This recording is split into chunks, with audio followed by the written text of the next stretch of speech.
Hey everybody, thanks for watching. Real quick, stock market final is now available. Make sure you guys grab that. Also, make sure you guys take advantage of Never Pay Again membership. It is now available. Real quick about live streams. We're going to be live streaming on Merkabah Academy once the site is finished. It's up now. You guys can go on there and check out stuff. It's going to be a little different because we're adding and changing things. So it's going to be like a whole live streaming classroom that's going to be available on Merkabah Academy. We're gonna do live streams from hopefully you guys, if you have capture devices, you can use your phone. You'll be able to take a live stream course with me, and everybody will be live, and we can do Q&A through video. So it's going to be almost like a Skype type of thing, but with multiple people. So it's going to be pretty cool. That's coming to Merkabah Academy. So stay tuned for that. Also, make sure you guys are checking your emails, and yeah. Thanks to everybody who participated in the last live stream. I did 2 live streams so far. They are up on YouTube. But we're going to be going definitely from my site from here on out. I'll probably do a couple more on YouTube before that, but it's going to be a lot better the way it's going to be set up on Merkabah Academy to do lives and to do live lectures and live classrooms that we're going to be doing. So that's going to be cool. So make sure you guys take advantage of the sale. Make sure you guys are checking your emails. So we're going to get into this video. So real quick, talked about on the live streams, a couple people who had questions on this. And everybody knows I get into a lot of the Hebrew Israelite stuff because I believe it is the biggest threat to consciousness besides the Bible, because a lot of people are running from the Bible and Islam, going to the Hebrew Israelite, which is basically running back to the Bible.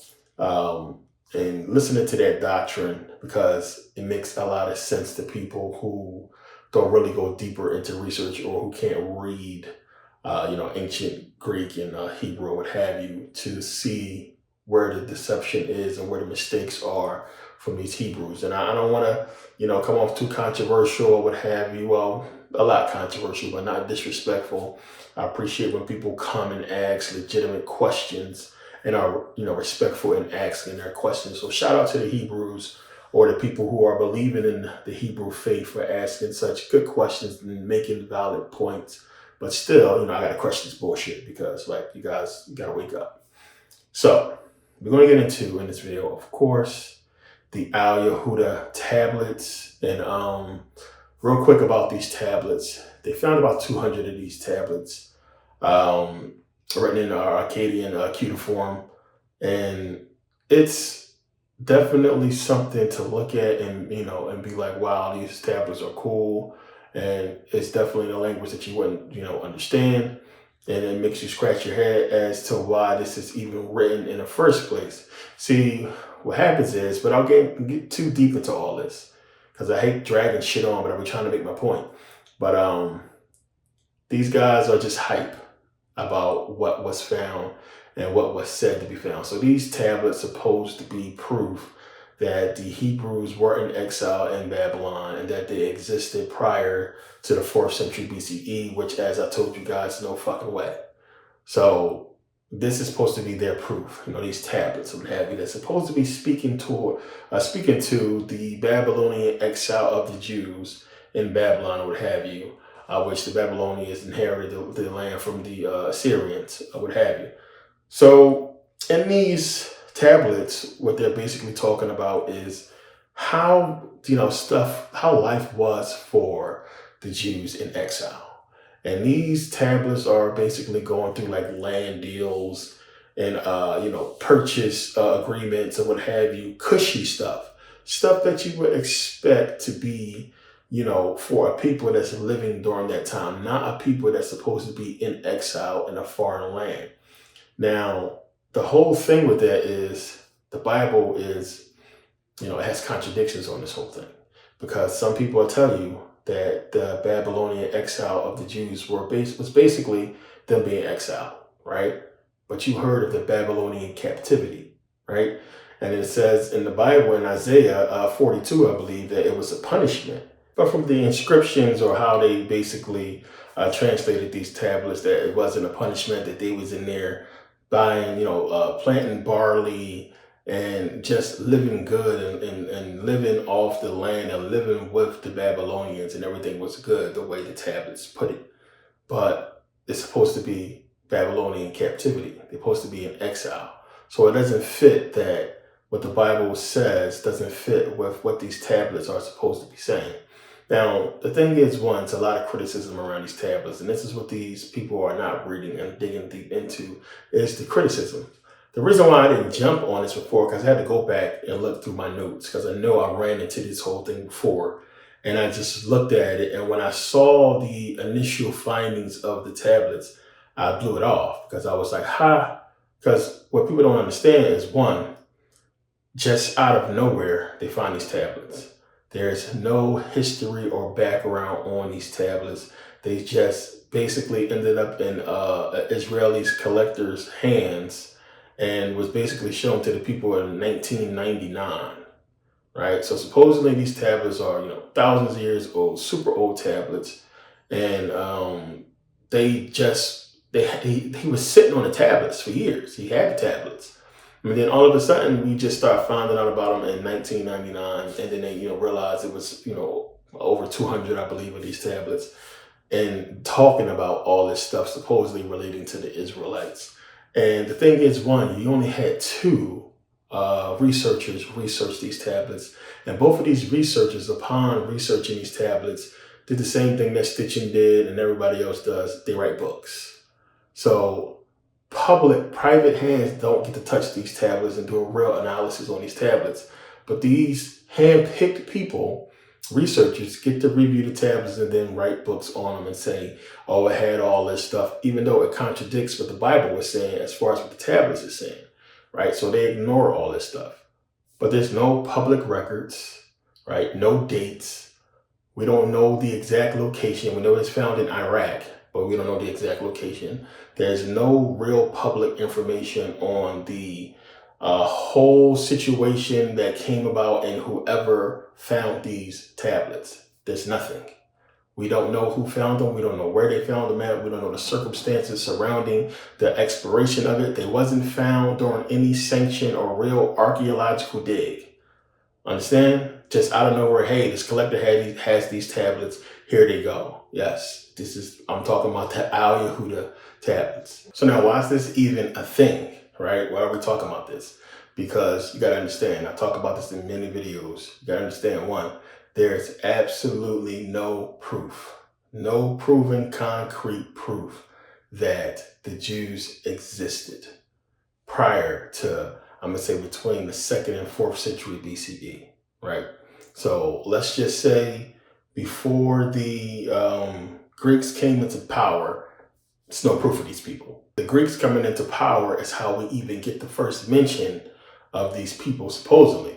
Because remember, I talked about how Ptolemy II, Philadelphus, who commissioned the 72 Hebrew elders to translate the Hebrew law into Greek and give us the Septuagint, right? Supposedly this was done, and we get the information about this in the letters of Orestes, which is pseudo and proven to be a forgery. So again, all of a sudden, poof, we get the Septuagint Greek from the Ptolemies, who basically crowned themselves, pharaohs after, conquering Egypt, right? So we understand that. Just the Greeks gives us these manuscripts or what have you, supposedly translated by Jews. So we don't have any Hebrew manuscript that predates the Septuagint Greek.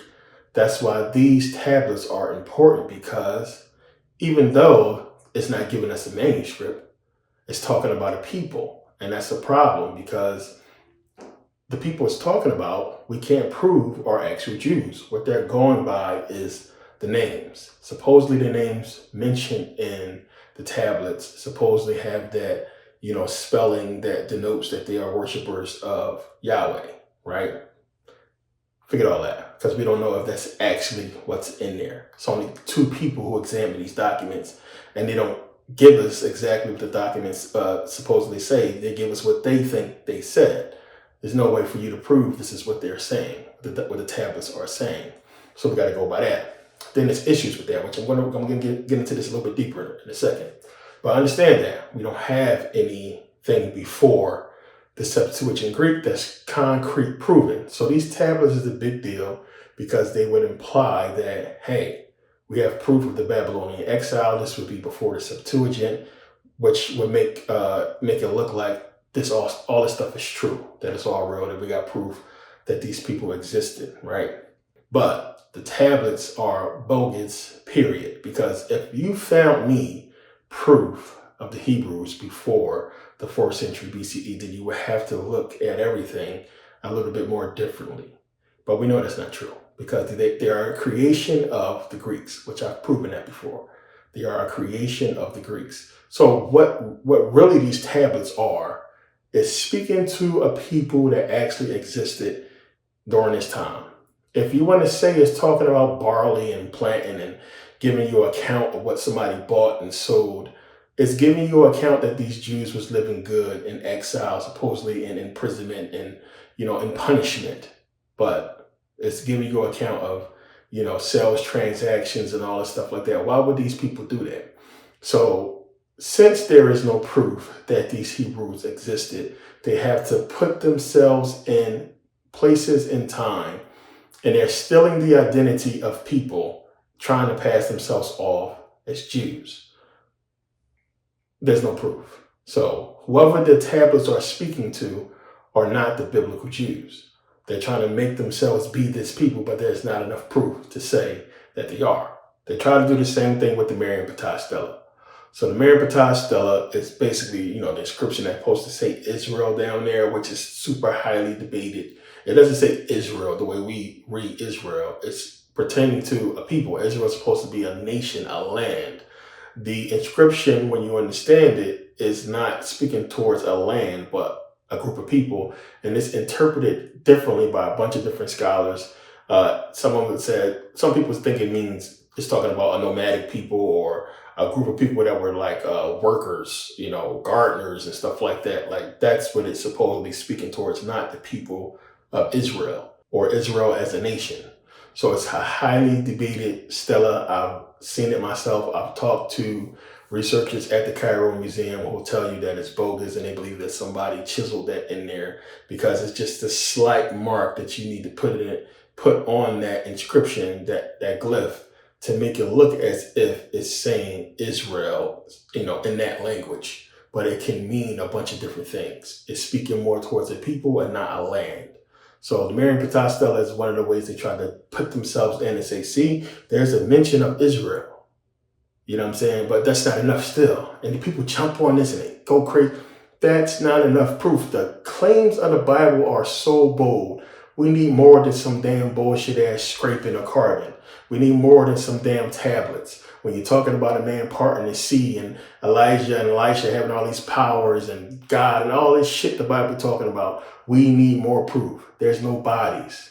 There's no civilizations. We don't find no remnants of these peoples. It's always a tablet or a shard or some bullshit that they claim is old Hebrew, Paleo Hebrew, or what have you, that's trying to give validity to these people existing when they didn't exist.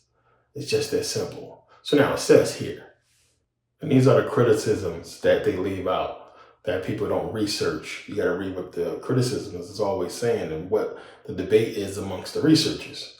So it says, the tablets primarily contain administrative and legal records such as contracts, property transactions, and tax records. Critics argue that these documents offer limited insight into a broader cultural and social experiences of the Judean community in exile. They provide specific data but lack narrative context. Fragmentary evidence. Many of the tablets are fragmented or incomplete, which poses challenges for interpretation. The incomplete nature of the evidence can lead to gaps in understanding and potentially misleading conclusions. Bias in interpretation. As with any ancient source, the interpretation of the Yahudu tablets is subject to the biases and perspectives of modern scholars. Different scholars may interpret the same evidence in various ways, leading to different conclusions about the nature of Judean life in Babylon. Language and translation issues. The tablets are written in Akkadian cuneiform, and translating these texts into modern languages involves complex linguistic challenges Misinterpretations or inaccuracies in translation can affect the understanding of the document. Comparative evidence critics also point out the need to comparative evidence from other contemporary sources to provide a more balanced view. And he's basically saying this because only 2 researchers reviewed this thing. The tablets alone may not offer a comprehensive picture without considering other archaeological and textual evidence from the same period. Historical and political context. The political and historical context in which the tablets were discovered and studied can influence their interpretation. For example, modern political and religious agendas can sometimes color the analysis of ancient texts. And there's a lot more of this, because the more you read, the more you dig into it, the more you're going to see the critics tear it apart.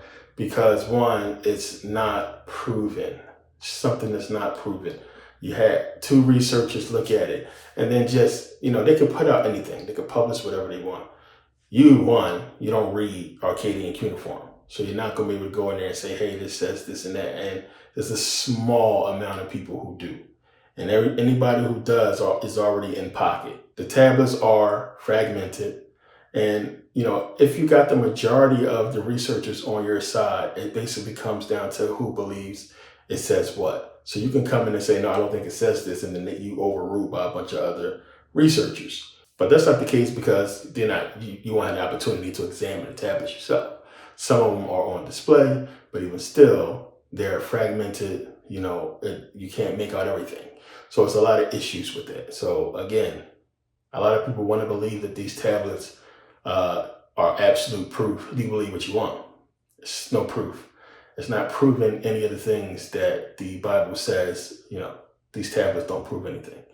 And you would need a lot more than these tablets to prove that these people existed. There's no proof that the biblical Jews existed. Yes, did Black Jews exist back then? Of course they did. And these are the ones that the Hasmoneans converted, and that, the whole after, the conquest of Kemet, the whole creation of this whole thing. And it was Black people there. They were the ones first indoctrinated to go out and spread this word. That's what happened. And this is why we see the Igbo and all these other ancient African groups pop up claiming to be, Jews or what have you. We know what happened in the Aksum Empire. We know what happened in Ethiopia. We know that this stuff spread with Judaism and Christianity. And most of the people over there during that time was one of one. Islam came into play, and it was converting people as well. So when you go back and do the actual research, this is what you'll find, especially with Islam. People were converting. We know the Syrians were mostly Jews. Then that became Christians.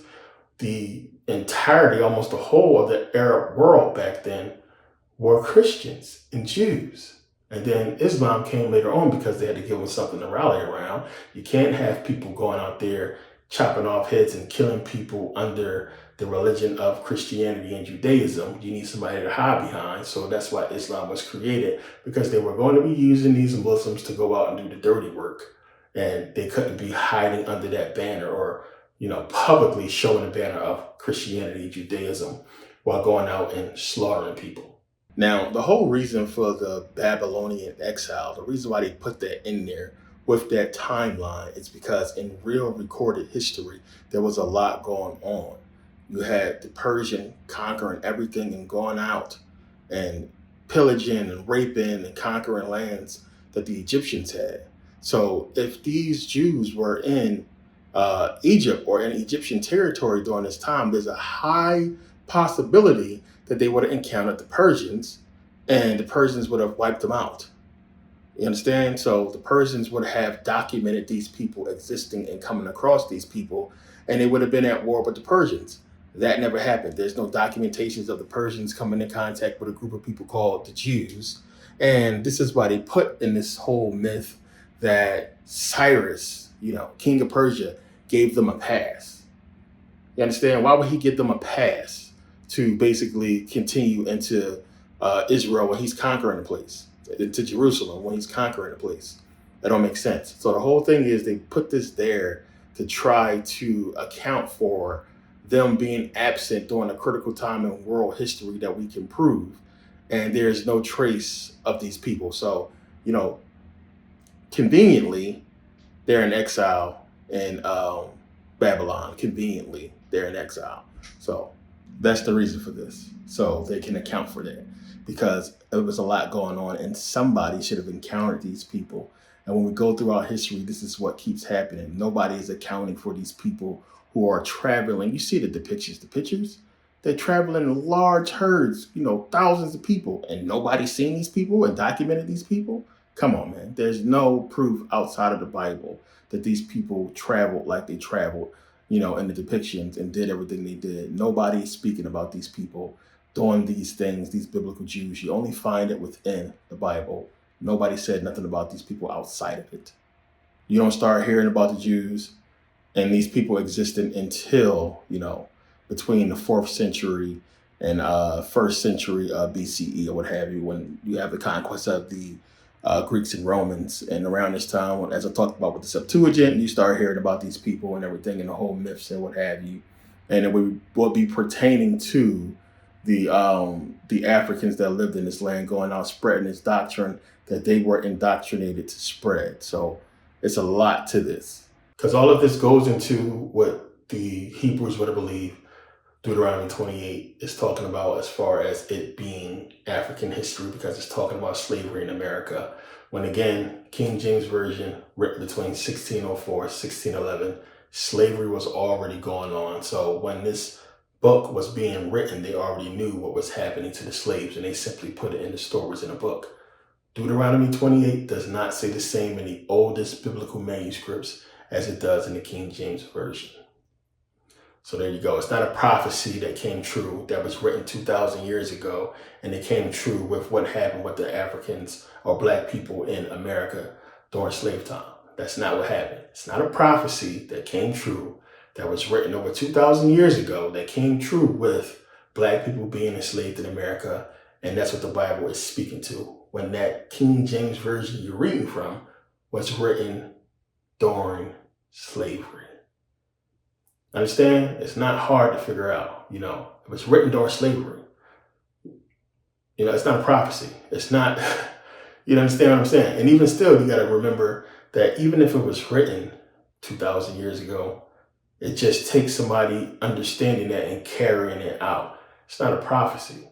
It would be more of a prophecy if the book never existed, as far as it, people being indoctrinated and reading, what have you. It would be more of a prophecy if the book was dug up. Nobody had the book. Nobody ever read the book. It was dug up and determined to be 2,000 years old. And then we read all this stuff happened from one book that nobody read or nobody really had.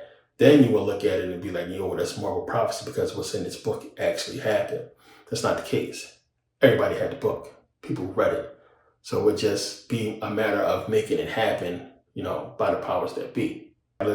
They don't mention any of the biblical cities or what have you where the Bible says that these Hebrews were in exile at. It's mentioning actual places, not the biblical places. So that's another thing. Plus, you got to look at the fact that one, they're saying that it's speaking to Cyrus, king of Persia, giving the Jews a pass. Now understand, it's only in their interpretation of history that the Jews keep getting a pass. You understand? You go back to the letters of Orestes. Oh, it just so happens that Ptolemy freed these people and gave them a pass and ordered the Greeks to free their Jewish slaves, right? So they get a pass then. Then they get a pass because the Greeks, when they come into power, they allow them to basically continue their religion. Hellenization is going on. The Greeks are going out and fucking raping and pillaging and killing all these black folks. But the Jews supposed to be black, right? But they get to keep their religion, right? Remember, it's talking about all these idols being destroyed and the Jews conquering all these people was worshiping all these false gods and what have you. How are these, if they did all that, how are these people still doing the same shit? How are they still around? It don't make sense. But they keep getting a pass. They get a pass by the Ptolemies. They get a pass later on by the Greeks again, letting them continue to practice their religion, And before all that, they get a pass from Cyrus, king of Persia. Because remember, the Persians came in first to conquer the Egyptian land, and this is where the Jews were supposed to have been. And when they're coming out of exile, this is the 6th century BCE, when this is going on with Persia coming into Kemet. Just so happened that, the Persians passed these Hebrews and give them a pass and let them back into the land, right? They get a pass then. They get a pass once the Greeks conquer the Persians in Egypt. They get 2 more passes. And then the Romans give them a pass. And just everybody's giving these Jews a pass and allowing them to go ahead and practice their religion, while meanwhile slaughtering, killing all these other African tribes and groups in real life by giving these Jews a pass. It don't make sense, especially if they're supposed to be black according to the Hebrews. It don't fit. That they just should be so nice to just keep giving these Jews a pass. And then later on, they fucking join them. Yes, they join them, but predominantly over there, the Greeks, Jews, Christians, Romans, Christians. Just they join them all of a sudden. Everything else is going on. We're going to join you people. Like, it doesn't make sense. What makes sense is these people created this stuff. That's what fits. People want to hold on to the Bible so hard to believe in this stuff. It does not fit. I had already in the Greek mythology series broke down all this stuff, and we went deep into it as far as getting into the validity of these people actually existing, which they did not. So I'm going to play a clip so you guys can just take a look at this part, and because you probably didn't see it, and see what I mean and how much proof is there that these people didn't exist. Take a look. If you do real research, everybody who has went on to study this whole thing and getting into the whole thing with the creation of the Bible. Now, if you're arguing biblical doctrine or biblical religion, especially with Hebrew Israelites, this is what you're getting into when you get into the scholarship of it. So for those of you who have looked, what did you find? You find, because you're trying to prove the authenticity of the Bible, which we cannot, because we're never going to have the originals or be able to prove that they even existed. So what we can prove is, one, if we can find proof that the Jews actually existed during a certain time prior, let's just say 4th century BCE, that they had a legacy and people talked about them, it gives more validity to the Bible itself. So what you had when you start to look, what did you find? You find a bunch of scholars who were trying to prove the existence of Jews. They were trying to look for the Jews. Now, this is prior to the whole conquering of Kemet. So understand, as I tell the Hebrews, when Kemet fell, part of the Egyptian empire was Israel. It stretched all the way over to Israel. So they came into Israel, they conquered Israel, which was full of African people, Egyptians, black people. I talked about Tunis, I talked about, Tyre or Tyrus. We know it was Africans there. All this was conquered, right? So when they conquered these lands and they started to implement Hellenization, which Hellenization is basically the spreading of this, what we call the Jewish doctrine. So they took these Africans and made them Jews, Hebrews. They bred them to, well, they didn't breed them. They basically raised them, put them in school to learn this and say to them, this is who you are. You are these people. And they made priests and taught them to go out and spread the word, just like we see with the Bible Christianity with the slaves. You had that one black guy that was up there preaching to the slaves. It's the same thing back then. It's where the whole concept came from. So when you look, you find these philosophers and researchers, Greeks, trying to prove this existence, right? So this is what you find. There's quite a few expensive books on this whole thing. And it says, Plato, in the creation of the Hebrew Bible, for the first time compares the ancient law collections of the ancient Near East, the Greeks, and the Pentateuch to determine the legal antecedents, which basically means the precursor, for the biblical laws.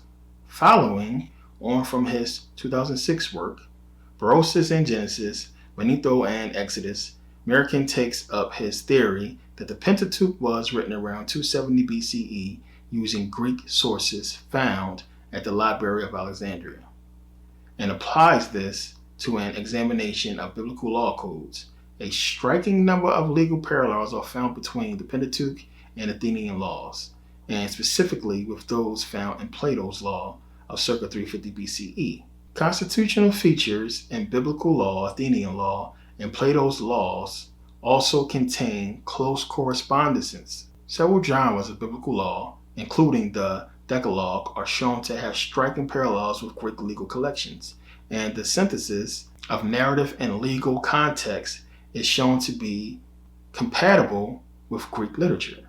All this evidence points to direct influence from Greek writings, especially Plato's law, on the biblical legal tradition.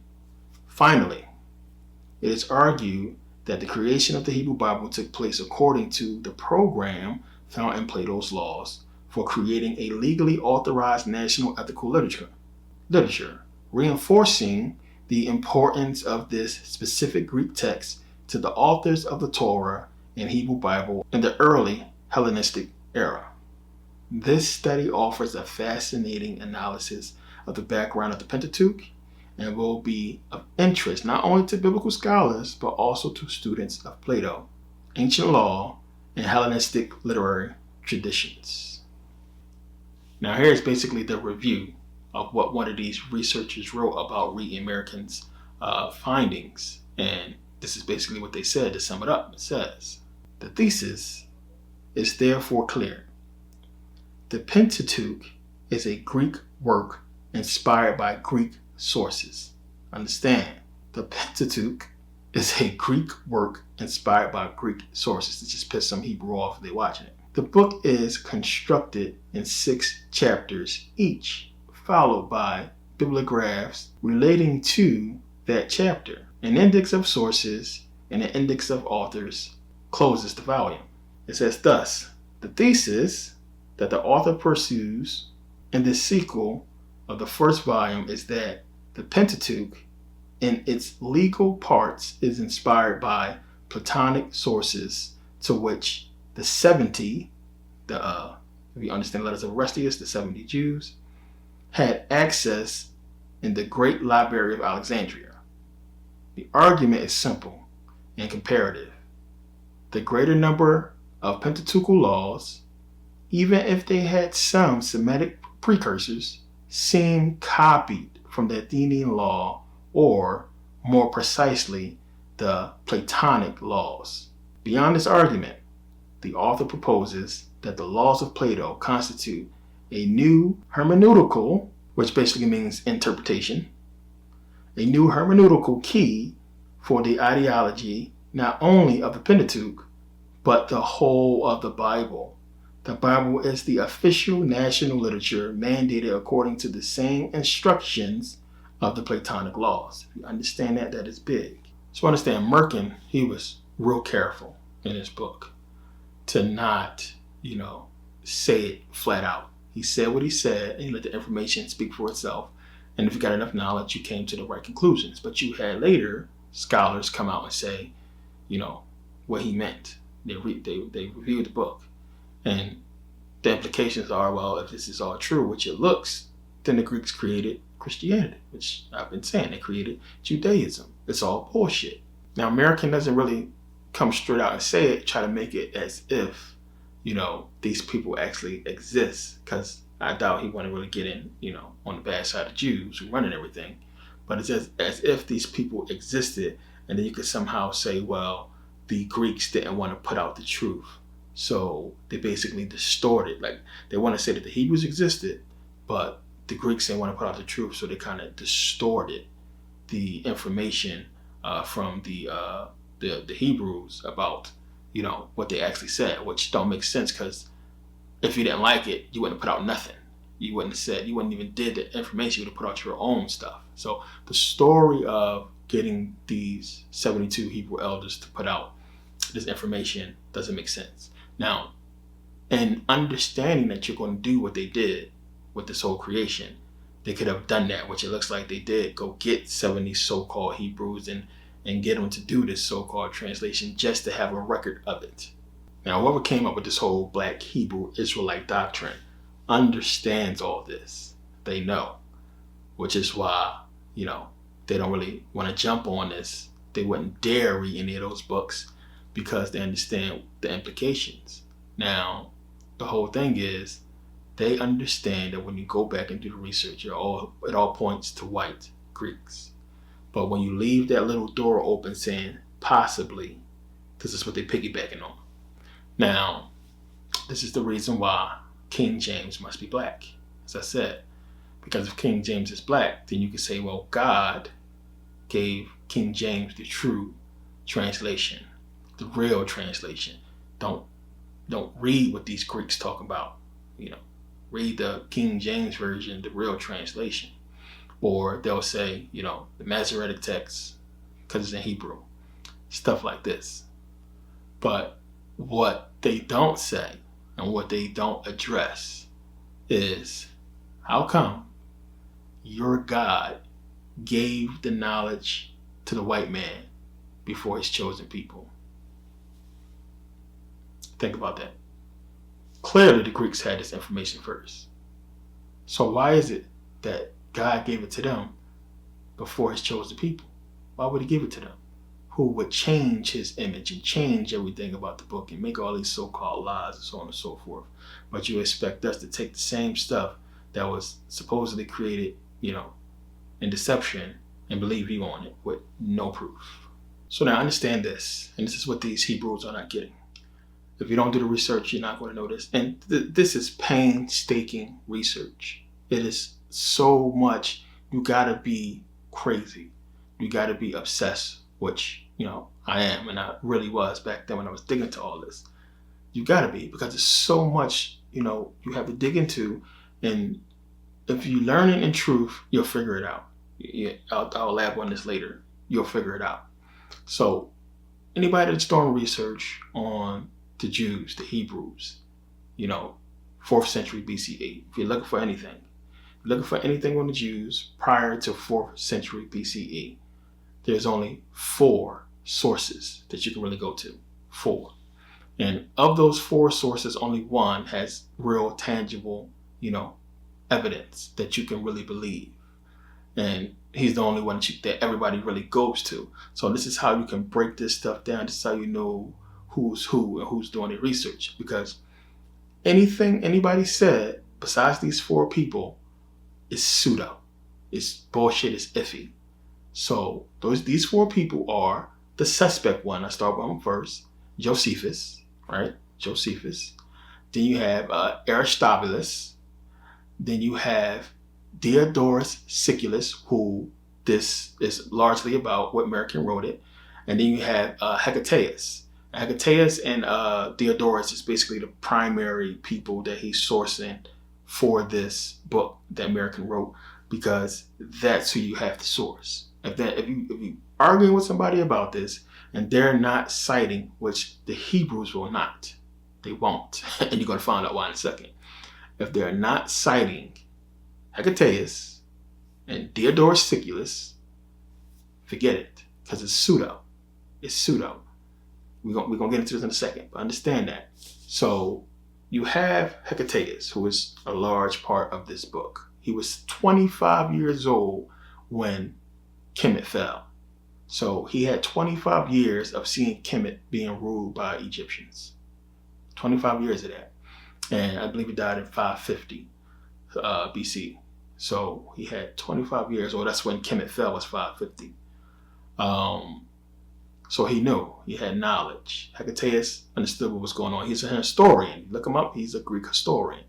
And he has 2 very important works that everybody knows about when you start researching this guy, Hecataeus. So you have Yanela, which Yanela basically means genealogy. Yanela Greek means genealogy, right? So Yanela genealogy, and Storia. So Storia is basically your history. So Storia, Greek history, that's where we get story. Storia, Genealogia, Genealogy. That's his book. That's what it translates into. The most important book is his one that's basically on his journey.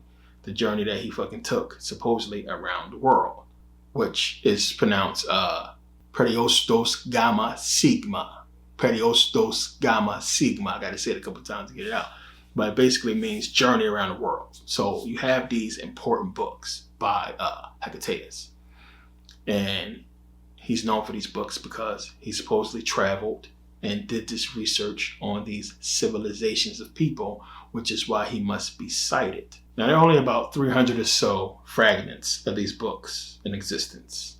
And you have Theodorus, who is known for being, a person that had this library of books, of rare books. And supposedly he had probably a more fulfilled book or manuscript of Hecataeus' words. So it was fragments, but probably more complete than what we have today.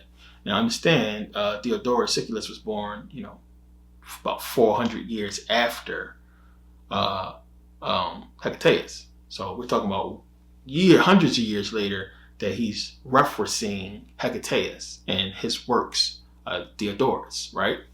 So that's one of the important things to understand. When people are going to reference, they're going to Theodorus, who is referencing Hecataeus, who is important, because if you're going to say what somebody said, we need to know who this guy is and what he said exactly.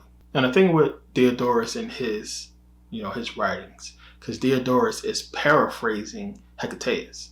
He's paraphrasing him because he's not going directly from manuscript, copying what he said specifically. He's paraphrasing from the fragments that he had. Now, as scholars, you have the fragments that all scholars agree upon, that Theodorus cites. These are the fragments that everybody say, these ones is okay, they're authentic, we believe these are real. And you have the fragments that they don't have, that is questionable. And for many reasons, which we'll get into some of them, because they don't know. Just like Theodorus, he speculates a little bit, but he's paraphrasing what's said. So now, the whole thing is, of course, you have Hecataeus, who was born, around the time the Egyptians was ruling. And here's a guy who lived through the rulership of the Egyptians and lived through the conquest of the Persians. Now, if this dude was an historian and he traveled the world, as it says with his books, he's supposed to have traveled the world and everything like that, and did a genealogy and all this, at some point he had to speak to Jews. There's no way he could not have spoken to Jews or Hebrews. He had to have, and he had to have mentioned them. Now, according to Theodorus, he never mentions them. He never says that he spoke to any Jews. In fact, he says that what he heard about the Jews came from the Egyptians, which makes it even more suspect that how could you not have spoken to any Jews? And it says here, let's read. The undisputed fragments of Hecataeus in Theodorus Siculus' library, Book 1, display no awareness of the Pentateuch, while the account of the Jews in the Book 40 is so divergent from the Pentateuch as to guarantee that Hecataeus did not have access to Jewish writings, translated or otherwise. These difficulties are usually overcome by postulating that Hecataeus learned about the Pentateuch from Jewish priests living in Alexandria. But a second difficulty is that in Theodorus Siculus' library, Book 1, Hecataeus repeatedly named Egyptian priests as his sources. Nowhere did he claim to have had contact with Jews. If Hecataeus had contact with Jewish priests or had access to Jewish writings, he would have doubtless have said so to enhance the authority of his account. But Hecataeus made no such claims in undisputed fragments. Third, the detailed information Hecataeus allegedly presented about the Jews in Book 40 was not quoted or utilized by any author from 320 BCE to the time of Posidonius and Theodorus Siculus in the 1st century BCE. That Theophrastus read Hecataeus is certain. Yet, the description of Herodotus Jews and Theophrastus on piety markedly differed from the detailed knowledge of Orthodox Judaism in the allegedly Hecatean passage in Book 40. Manetho's dependence on Hecataeus of Abdera is certain, yet his knowledge of the Jews was limited to their location in Jerusalem. That's all they know about them, where they came from. They didn't really know much. 2nd century BCE Alexandrian Jewish writers such as Aristobulus and Pseudo-Aristeas, which the letters of Aristeas is pseudo, and they had already come to the conclusion that Jews wrote this later on. The extensive research in the classics, including Hecataeus of Abdera, Aegyptica, but failed to discover a single passage in which an early Hellenistic author of Hecataeus' time or earlier quoted Jewish scripture. That so many writers on the Jews who were familiar with Hecataeus knew nothing of the context of Diodorus Siculus' library suggests that the latter passage did not derive from Hecataeus, meaning it's all bullshit. And you have to understand, this is the foundation evidence of proving the validity of the Bible. This is what you have to go to. The whole thing about the letters of Aristeas, all this stuff, it's all suspect, it's all pseudo. The only real tangible proof is what we have from Diodorus on Hecataeus' supposed writing of, what took place. That he doesn't say he met any Jews or anything like that. So I get Hebrew after Hebrew quoting, Josephus, as if Josephus was this major knowledgeable source who had, real good provable information, where he was always quoting from Aristobulus, which Aristobulus' information was pseudo. And it's even saying here in the sightings. It says down here, Josephus, in conducting a similar search on ancient writings for reference to the Jews, had to resort to the Jewish forgery Pseudo-Hecataeus. And this is on the page. It says Aristobulus writing circa 150 BCE will likely have cited the source behind Diodorus Siculus' library, which he didn't, if it existed at the time. And Josephus is citing Aristobulus, and basically we know Aristobulus stuff is Pseudo-Hecataeus. Because if it's not, then he would have would have stated what Diodorus had, which he does not, or something better, since he lived, before him. But we don't get that. We don't get none of that information. So, bunch of stuff to look at. Now let's continue down here. It says, thus, despite the doubt attached to many quasi-historical details in Aristobulus' works, it still appears likely that he was correct in such basic details as the Septuagint originating under Ptolemy II Philadelphus, who I always talk about, and the involvement of 70 scholars associated with the Judean Perusia in executing this project. We may therefore date the Septuagint with reasonably high confidence to the period of 273 to 269 BCE under Ptolemy II Philadelphus, who was a white Greek. Since the Septuagint provides the first objective external evidence for the composition of the Pentateuch, the date of the Septuagint translation becomes a terminus ab quem for the books of Moses, which that's Latin. That basically means this is the only time that you could date this, around this time. That's basically what it means. It's the limit, or the only time you could date something. There exists no external evidence that the Pentateuch was written earlier than this time. Boom. Than this time of Ptolemy II Philadelphus. A proposed date of composition for the Pentateuch anytime prior to 269 BCE is permitted by current evidence and must be seriously considered. Significantly, although external evidence for the Pentateuch is lacking prior to the Septuagint translation of 273 to 269 BCE, the Septuagint set off an explosion of derivative Jewish writing in the 3rd century BCE, both in Syria and in Egypt. The following is a list of the earliest known Jewish writings with approximate dates of composition. None of it predates the Septuagint Greek or the 4th century BCE. And as I said, if the stuff is legit, we should find stuff. Historians, people around that time should have been talking about, there's no way in the world you can have what happens in the Old Testament, not written about as much, and then have stuff that is like so meaningless, like just talking about the gravestones of the Greeks. So elaborate, same thing with the Egyptians. And if they do all this stuff depicting what happened in these people's life that we can find, no way all of this stuff goes down and then we find nothing on the Hebrews. And again, as I pointed out, Herodotus, Greek historian, says nothing about the Jews. One of the things he cited says, neither Herodotus nor Hecataeus of Abdera claimed to have consulted the Jews. Rather, the Egyptians were regularly cited as authorities throughout Diodorus Book 1, thought to have drawn heavily on Hecataeus of Abdera. Hecataeus of Abdera appears to have drawn exclusively on Egyptian oral sources supplemented by Herodotus.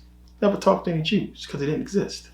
It says here, Hieronymus of Cardia, the historian of the Wars of the Diadochi, 323, when Alexander died, to 278 BCE, fought under Antigonus Monothalamus in Palestine in 312 BCE and was assigned to supervise the collection of Alsfat or asphalt from the Dead Sea. He never mentioned the Jews. I'll leave it at that. And it says down here, the earliest Greek writers who mention the Jews thus provide no external evidence of new developments in the evolution of the Torah. At the time of the Elephantine Papyri, 494 to 400 BCE, we have authoritative Jewish priestly regulations, but no evidence that these have been committed to writing.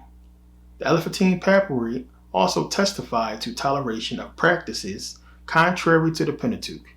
As late as 315 BCE, Theophrastus described contemporary sacrificial practices among the Jews that the Hebrew Bible condemns as heterodox. The first mention of Moses as Jewish founder and lawgiver occurred in Hecataeus' A Aegyptica in 320 to 315 BCE. Manetho also mentioned Moses probably not long thereafter. Neither author attributed writings to Moses, although both appear to have viewed him as the lawgiver of the Jews. Other than the disputed fragment of Hecataeus in Diodorus Siculus Library 40.3, the Septuagint translation is the first definite evidence of Jewish writings. So it's clear as day what's going on here. The stuff that they was writing about contradicts the Hebrews, their supposed doctrine.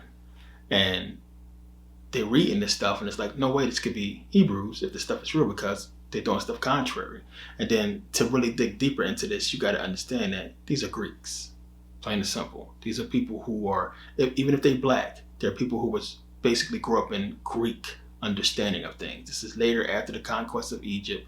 Egypt is over 100 years gone now and conquered around this time. So we're talking about a couple hundred years later, so they are basically being indoctrinated into this Hellenization and the rituals. So contrary to what was written about, what must have happened is they came up with the story. They came up with who these Jews are supposed to be. And they got priests, they got people to go out and spread this story so it reached the ears of historians and people who was documenting the times. So all these historians you have, when you start to look and research this, they're gathering around and trying to figure out, okay, we know these people are Jews, these people are supposed to be these people, but they're saying this is what happened to them, this is who they are, and so on and so forth. Let's validate this. And then they're going out. Now, we don't even know, one, Hecataeus, and what he actually said. We don't even know, because everything seems to be in, fragments. We can't get no real information because it's in fragments. But they have the fragments to say, oh, this person existed because we have fragments. But there's still no way to know if he existed or if he actually wrote this stuff. Diodorus he's paraphrasing. He's going off of what he thinks. Remember, this dude was born 400 years later. He don't know if Hecataeus is real, but he got his hands on this information that could have been easily planned for him to find and write about later, or anybody to find and write about. The point is, there's no real proof of these Jews. There's absolutely none. And just like we can go and find the tombs of all these other people, there should be mass tombs of these Jews. But the Hebrews believe, oh, God took them away. Oh, why don't God take y'all dead people away? Why did God leave them in the ground? But he takes our dead people away. Okay, where's the civilizations? Where's the artifacts? Where's the writings? Where's any of it? There's no proof. And then, again, why would your God give your doctrine to the white man before you if you are his chosen people? Because we can clearly see before King James, we had Ptolemy II Philadelphus. We had this whole creation of this Hebrew mess. Period. It's all pseudo. All of it. I don't even take the fragments as being truth. And we still only have a fragment of the Septuagint, so we don't even know what it originally said. Clear as day, as time went on, they added to the story until you get up to Saint Jerome all the way in the Vetus Latina and then the Latin Vulgate, what everything that was done with that whole debacle. And it's like, what is this stuff? And you people believe this? Are you serious? All of the mess surrounding this because they don't teach it. Okay, so nothing else needs to be said. People are free to believe what they want to believe, but the proof is in the pudding, and there's no proof in this pudding for these people. They have nothing. You have faith, you have belief. The tablets are not proven to have been speaking towards actual Jews from the Bible. It's just that simple. It's too many issues. The fact that we have all this secrecy surrounding these tablets and who found them, when they found them, where they came from, or what have you, is all secret, not public information. Then the tablets contradict what's in the Bible. Huge red flag. There's so much stuff surrounding it that it's just, you got to use common sense at some point. But they want desperately for these tablets to be real when there's no proof that they're real. You're not going to find any concrete proof that these people existed. Why are we looking for these people? Every other fucking civilization, even the damn Mayans who supposed to have disappeared, we got more proof that these people were actually here. They left stuff, ruins, like, carvings and shit. We don't find nothing. They left nothing. No bodies, no civilizations, no ruins, no nothing. They left nothing. But in the Bible, keep giving you all these stories about God destroying Israel. But we keep digging up Egyptian artifacts in fucking Israel. How many times he destroyed, but we digging up Egyptian artifacts because it was part of the Egyptian empire. You guys gotta wake up. You gotta wake up. Stuff is not real. The King James Version, written 1604, 1611. It is not giving you any black history. It's giving you what they knew was going down during that time. It is not, the King James Version wasn't written 2,000 years ago. It's the King James Version, his version of the accounts, which again, he's a Mason. King James was a Mason. Man who edited the Bible, Sir Francis Bacon, is considered one of the fathers of Freemasonry. You got to start taking all this stuff into account and snap the fuck out of it. This is not black history. It's distorted history to give you justification for what, what's done to us. And this is old shit. Because again, as I said, you go back and you look at, in real history, what the Hebrews are said to have been doing in the Bible. The Greeks are the only people on the planet that fits that MO in actual history. So the Greeks are the only people who fit going out and conquering these African lands. Same thing with the Romans later on. They're the only people who fit it, right? They're the only people who fit it. And then at the same time, you have them being the ones who gives us, this doctrine first. Think about that. So in the Bible, again, go and destroy these people, namely the Hivites and the Perizzites and the Jebusites, what have you. And then we find out that these people are from the line of Ham, which he's supposed to be the progenitor of African people, a black race, right? And then in real history, we go back and look and we see what's going on. They're wiping out African tribes in real life. That's what's going on. So you want to trace this book around being black and everything like that, and you believe it in this book and giving any type of aid to this book, is you going against black people, plain and simple. It's there to justify what happened to us, but it's a lot deeper than all that. So read the book, by all means. Read it, understand it, learn it, love it. It's one of the greatest books ever written, and you need to know it. But as far as you trying to find any real proven evidence or what have you, plenty of evidence. It's not proven evidence. You know what I'm saying? It's a lot of evidence though, but nothing is proven, nothing is concrete that would say definitively, this is Jews, this is Jesus. It's none. It's nothing. Faith is all you got. That's it. So yeah, wanted to get into this video real quick. I have a lot already on this information. If it's not enough for you, go and do your own research. Be real with yourself. You want to believe the tablets existed and what have you, more power to you. Go do what you do. It's not going to prove the entire book and everything else. Just that simple. But yeah, thanks for taking the time to listen to my rant and calm down a little bit. I get hyped with this shit. But yeah, make sure you guys take advantage of Stock Market Series. Remember, when you buy this new video, you get all the videos for this weekend. It's going to change. Same thing with Never Pay Again membership. The price is going to go back up. And right now, take advantage of it. Otherwise, at this low price, it's going to go back up, especially once the site finishes, because it's going to be a lot better. And, I want my real subscribers to be on there, Never Pay Again members or what have you. So take advantage of these sales. Keep doing your research. I'll let you guys know ahead of time in the next live stream. We got a lot coming to YouTube and Merkabah Academy. So yeah, stay tuned. And yeah, thanks for watching.